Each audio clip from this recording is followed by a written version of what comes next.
Rapat dengar pendapat Komisi 9 DPR RI membahas evaluasi program makan bergizi gratis bersama pihak pemerintah, yakni Menteri Kesehatan, Menteri Kependudukan, Kepala PGN, dan BPOM. Rapat dipusatkan pada evaluasi program MBG dan sejumlah permasalahan yang terjadi.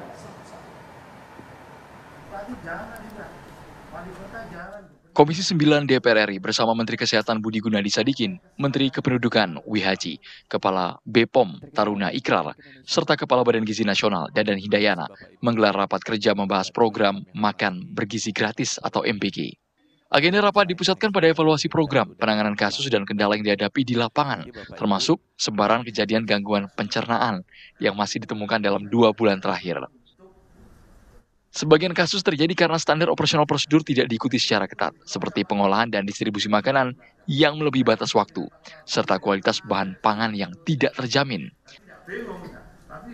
Nah, dengan kejadian-kejadian ini kita bisa lihat bahwa kasus kejadian banyak terjadi di 2 bulan terakhir, dan ini berkaitan dengan berbagai hal, dan kita bisa identifikasi bahwa kejadian itu rata-rata karena SOP yang kita tetapkan tidak dipatuhi dengan seksama, seperti contohnya pembelian bahan baku yang seharusnya H-2, kemudian ada yang membeli H-4, kemudian juga ada yang kita tetapkan processing masak sampai delivery tidak lebih dari 6 jam, dan optimalnya di 4 jam. Selain itu, Menteri Kesehatan, Kepala BPOM, dan Menteri Kependudukan turut melaporkan pengawasan dan progres masing-masing kementerian dan badan dalam penyelenggaraan MBG. Usai pemaparan dari Kepala pihak pemerintah, anggota Komisi 9 DPR kemudian mencecar sejumlah pertanyaan seputar permasalahan MBG yang terjadi.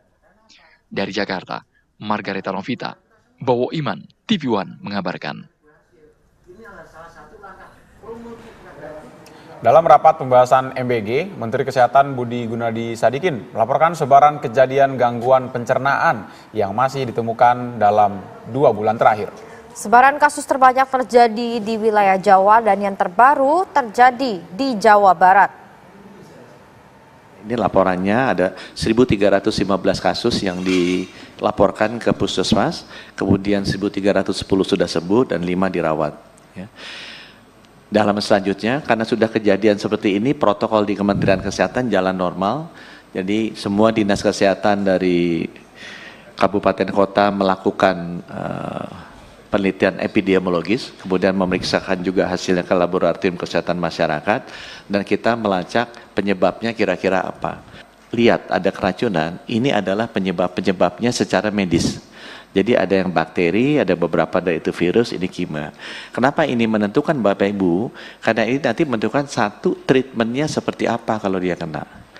2, kita juga bisa melacak kira-kira sumbernya atau kejadiannya kenapa. Karena masing-masing bakteri, virus itu kan berbeda-beda timbulnya itu.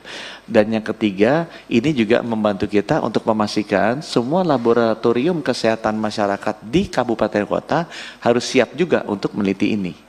Jadi sekarang kita lagi perbaiki reagen-reagennya. Karena yang untuk ini kan penelitiannya ada 2, ada penelitian mikrobiologis, bakteri dan virus, ada penelitian toksikologi, itu yang penelitian kimia. Jadi mikrobiologis yang paling bagus pakai PCR karena langsung ketahuan kan jenis bakteri dan kumannya apa. Ini reagennya kita persiapkan untuk bisa mendeteksi bakteri dan virus ini. Karena ini yang paling banyak terjadi. Ya.